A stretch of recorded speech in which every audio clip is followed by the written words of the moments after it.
بچوں، ہماری آج کی کہانی ہے کبوتروں کا گھول۔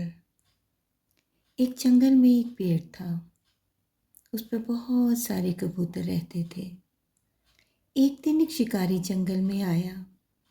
اس نے اتنے سارے کبوتر دیکھے تو اس کے ذہن میں ایک ترکیب آئی کہ جال بچھا کر اس پر دانہ بکھیرتا ہوں اور کبوتر پکڑ لیتا ہوں۔ اس نے درخت کے نیچے جال بچھا دیا۔ ان میں سے ایک کبوتر کی نظر نیچے پڑے دانوں پر پڑی۔ اس نے سب کبوتروں کو کہا، دیکھو کہ پیڑ کے نیچے کتنے دانے بکھرے ہوئے ہیں۔ آؤ سب مل کر کھاتے ہیں۔ سبھی کبوتر دانے کھانے کے لیے پیڑ سے نیچے اتر آئے، لیکن یہ کیا، سب کبوتر جال میں پھنس چکے تھے اور شکاری کے ڈر سے گھبرانے لگے۔ لیکن کبوتروں کے سردار نے کہا، گھبراؤ نہیں، میں کوئی ترکیب سوچتا ہوں۔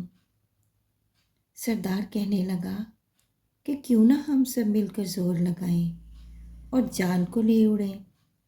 چلو کوشش کرتے ہیں، شکاری آنے ہی والا ہے۔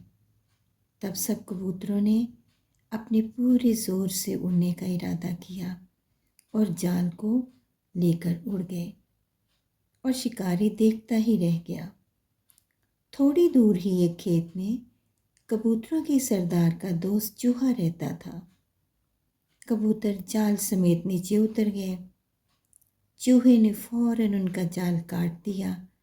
سردار کبوتر نے چوہے کا شکریہ ادا کیا کہ آج ہمیں پھر سے نئی زندگی ملی ہے۔ تو بچوں، آپ نے دیکھا کہ ایک ہونے میں کتنی طاقت ہوتی ہے۔